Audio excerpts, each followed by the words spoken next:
Okay guys, question number 41 देखते हैं guys. The diagram represent the moon in its orbit around the earth. ठीक है guys, diagram में क्या शो हो रहा है गाइस कि अर्थ है, अर्थ के अराउंड कौन मूव कर रहा है गाइस? मून। ठीक है, आप देख सकते हैं। और हमें पता है कि moon always revolves around the earth. ठीक है, and earth always revolves around the सन।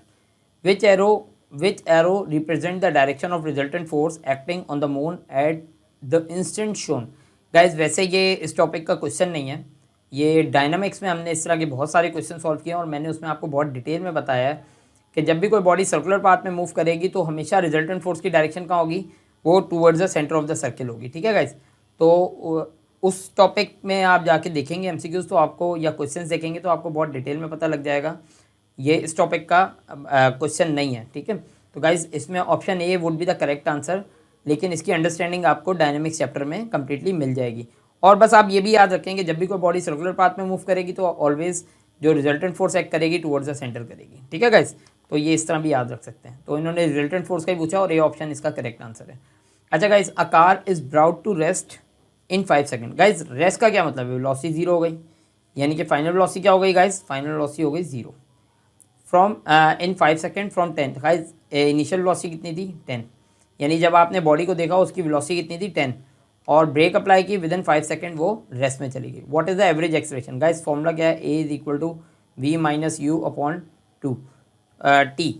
ठीक है, वी कितना गाइस? वी आपके पास जीरो है, माइनस 10 अपॉन, और टी कितना गाइस? Time 5 second. ठीक है, तो 5 आपके पास कितना आ जाएगा? -2 मीटर पर सेकेंड स्क्वायर। ठीक है गाइज, ये एक इसको शो कर रहा है जनरली एक्सेलरेशन को, तो ये आपके पास क्या है गाइज? डिसेलरेशन है। अगर आप इसको डिसेलरेशन से मेंशन करेंगे, इट इज़ अ डिसेलरेशन, तो आपको नेगेटिव साइन लगाने की ज़रूरत नहीं होगी। ठीक है, नेगेटिव साइन आप हटा देंगे। तो डिसेलरेशन अंडरस्टूड है कि बॉडी की वेलोसिटी डिक्रीज हो रही है and it is 2 metre per second square. ठीक है, तो इसका मतलब बॉडी की हर सेकंड में वेलोसिटी कितनी कम हुई? 2 मीटर पर सेकेंड स्क्वायर। इसको लॉजिकली भी समझते हैं गाइज। 5 सेकंड में रेस्ट में आई, जब देखा उस पर्सन ने तो बॉडी की वेलोसिटी कितनी थी? 10। अगर हर सेकंड में दो कम हुई है तो 10 थी, 1 सेकंड बाद कितनी हो गई? 8, 2 सेकंड बाद कितनी हो गई? 6, 3 सेकंड बाद 4, 4 सेकंड बाद 2, और 5वें सेकंड में वो बॉडी रेस्ट में आ गई। देखिए यहाँ से लॉजिकली भी ट्रू हो गई ये बात। ठीक है गाइज, तो ऑप्शन बी इसका करेक्ट आंसर है। गाइज क्वेश्चन नंबर 43 देखते हैं। Which graph shows the motion of heavy steel ball falling from a height of 2 metre. Guys एक बात याद रखिएगा कि अगर कोई बॉडी बहुत कम हाइट से ड्रॉप हो रही है, लाइक 2 मीटर, 10 मीटर, 5 मीटर, तो वो टर्मिनल वेलोसिटी अचीव नहीं करेगी। ठीक है, और वो किस एक्सेलरेशन के साथ हिट करेगी ग्राउंड पे? जो एक्सेलरेशन ड्यू टू ग्रेविटी है, 10 मीटर पर सेकेंड स्क्वायर। ठीक है, फर्ज करें ये 2 सेकेंड में जाके यहाँ हिट हुई, तो इसकी वेलोसिटी बिफोर, अब यहाँ कितनी थी गाइस? 0। यहाँ 1 सेकंड बाद कितनी हो जाएगी? 10, और 2 सेकंड बाद बिफोर हिटिंग द ग्राउंड कितनी हो जाएगी? 20। ठीक है गाइस, तो कांस्टेंट एक्सेलरेशन के साथ वो नीचे गिरेगी ड्यू टू ग्रेविटी। ठीक है, तो गाइस इसका स्पीड टाइम ग्राफ देखते हैं गाइस। ये ग्राफ किसको शो कर रहा है गाइस? कि कांस्टेंट एक्सेलरेशन, क्योंकि स्ट्रेट लाइन है और स्ट्रेट लाइन का ग्रेडियंट कांस्टेंट होता है, और इसका ग्रेडियंट ज़ीरो नहीं होगा, और स्पीड टाइम ग्राफ का ग्रेडियंट आपको क्या प्रोवाइड करता है? एक्सेलरेशन। तो इसका मतलब जब कोई बॉडी 2 मीटर की हाइट से ड्रॉप करेंगे तो उसके अंदर कांस्टेंट एक्सेलरेशन प्रेजेंट होगा, and that is due to gravity which is 10 metre per second square. तो ऑप्शन ए इसका करेक्ट ऑप्शन होगा। अगर speed time distance time graph पे देखें तो इसका ग्रेडियंट हमें क्या देगा गाइस? स्पीड। और ये गाइस ये ग्राफ क्या शो कर रहा है? जो स्ट्रेट लाइन है, ठीक है, ग्रेडियंट कांस्टेंट है तो इसका मतलब कांस्टेंट स्पीड। ठीक है, तो अगर कांस्टेंट स्पीड होती है तो एक्सेलरेशन 0 होता है। ठीक है गाइस, तो इसकी जो बेस्ट अप्रॉक्सीमेशन है वो ये। हाँ गाइस, अगर इसमें और एक डिस्कशन है कि अगर बॉडी बहुत ज़्यादा हाइट से ड्रॉप हो रही है, फ़र्ज़ करें कि आपके पास 500 मीटर की हाइट है, ठीक है, बहुत ज़्यादा हाइट है, तो फिर टर्मिनल वेलोसिटी अचीव हो जाएगी। ठीक है, बॉडी यहाँ तक आएगी, तो उस यहाँ तक आने के बाद एयर रेजिस्टेंस किसके इक्वल हो जाएगी? वेट के इक्वल हो जाएगी, और after this particular point body will move with constant velocity and that velocity is called terminal velocity.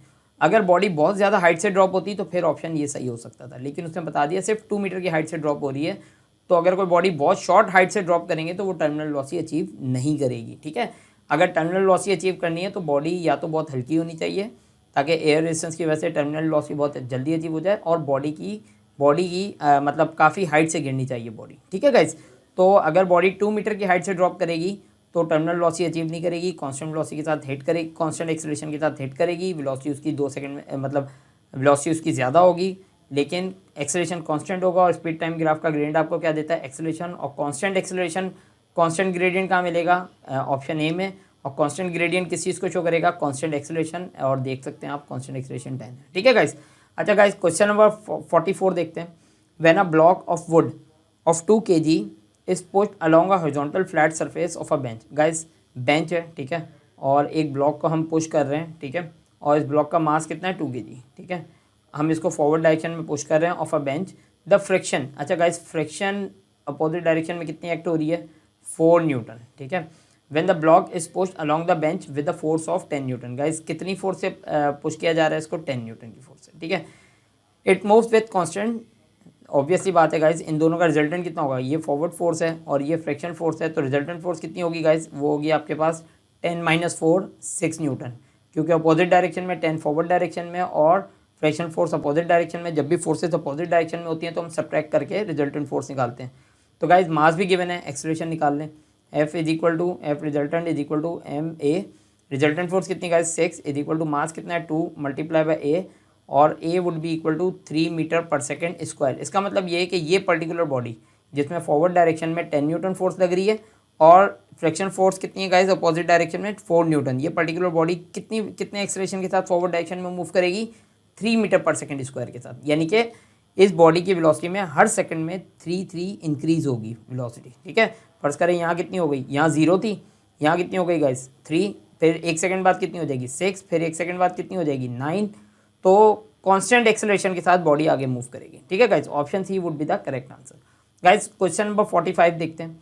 The diagram shows a strip of paper tape that has been pulled under a vibrating arm. Guys ये इस तरह का question हमने टिकर tape का ऊपर भी किया था।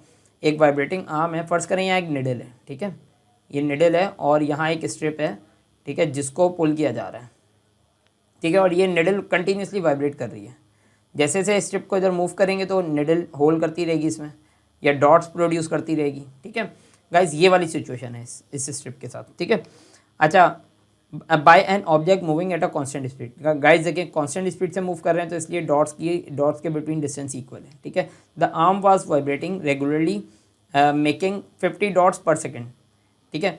गाइस जो क्लोथ्स स्टिचिंग जो मशीन्स होती हैं ना, उनमें भी यही फिनोमेना होता है। अगर आप फर्ज करें एक क्लोथ का पीस आप यहाँ रख दें और उसको उसकी निडल के नीचे रख दें तो कांस्टेंट स्पीड से वो वाइब्रेट करती रहेगी, निडल वाइब्रेट करती रहेगी। जैसे यहाँ देखें, यहाँ वाइब्रेशन होती रहेगी निडल की और ये पीस बाहर निकलता रहेगा और डॉट्स उस पर प्रोड्यूस होते जाएंगे। तो आई होप सो कि ये आपको एग्जांपल समझ में आ गई होगी कि क्लोथ स्टिचिंग जो मशीन्स हैं वो भी इसी तरह का फिनोमेना प्रोड्यूस करती हैं जैसा इस क्वेश्चन में डिस्कस हो रहा है, ठीक है गाइज। अच्छा गाइज, उसके बाद कह रहा है कि मेकिंग 50 डॉट्स पर सेकंड। गाइज 50 डॉट्स एक सेकंड में मशीन प्रोड्यूस कर रही है पर्टिकुलर, जो वाइब्रेट कर रही है रेगुलर इंटरवल पे, ठीक है। अच्छा कह रहा है कि what was the speed of the object. Guys देखते हैं कि 50 एक सेकंड में कितने डॉट्स प्रोड्यूस हो रहे हैं 50, तो ये कितने डॉट्स का डिस्टेंस दिया हुआ है 10। तो गाइज 50 डॉट्स का 10 डॉट्स का डिस्टेंस कितना है गाइज 20, तो 50 डॉट्स का कितना हो जाएगा 50 डॉट्स का हो जाएगा गाइज आपके पास 50 मल्टीप्लाई बाय, गाइज ये देखें आप कि 10 डॉट्स का डिस्टेंस आ रहा है 20, तो 20 का कितना होगा गाइज 40, इसी तरह 30 का कितना होगा 60, और इसी तरह 40 का कितना होगा 80, और 50 डॉट्स का डिस्टेंस कितना हो जाएगा गाइज, ये हो जाएगा आपके पास 100 सेंटीमीटर, ठीक है। तो देखें 10 डॉट्स पे आ रहा है 20, ठीक है, तो 20 अगर 10 डॉट्स पे आ रहा है तो 50 डॉट्स पे कितना आएगा। तो गाइज इसको रेशो मेथड लगा लें, ठीक है। तो रेशो मेथड अगर आप लगाते हैं तो कैसे हो जाएगा, 10 डॉट्स पे कितना डिस्टेंस आ रहा है 20, तो 50 डॉट्स पे कितना डिस्टेंस आएगा ये हमें फाइंड करना है, ठीक है। तो directly proportional 10x is equal to 20 multiply by 50 कितना हो जाएगा गाइज, ये हो जाएगा आपके पास 1000, ठीक है। तो 1000 हो जाएगा आपके पास, तो 0 से 0 कैंसिल करेंगे तो कितना आ जाएगा गाइज 100 सेंटीमीटर, ठीक है। तो गाइज आप देखें कि 100 सेंटीमीटर एक सेकंड में कवर होगा। 50 डॉट्स का मतलब क्या है, कितना डिस्टेंस है 100 सेंटीमीटर, तो ये बता रहा है कि 50 डॉट्स एक सेकंड में प्रोड्यूस हो रहे हैं, तो इसका मतलब 50 डॉट्स में कितना डिस्टेंस कवर हो रहा है 100 सेंटीमीटर पर सेकंड। तो वेलोसिटी कितनी है गाइज 100 सेंटीमीटर पर सेकंड। गाइज थोड़ा सा एक्सप्लेन करने में इसमें प्रॉब्लम हुआ है, लेकिन आई होप सो कि आपको समझ में आ गया होगा। और दूसरी बात ये आप थोड़ा सा डीपली सोचेंगे तो ये बात आपको बिल्कुल क्लियर हो जाएगी। ठीक है गाइज, तो option C would be the correct answer. ठीक है, लेकिन फिर भी अगर समझ में नहीं आया तो आप मुझसे डायरेक्टली कांटेक्ट भी कर सकते हैं। ठीक है।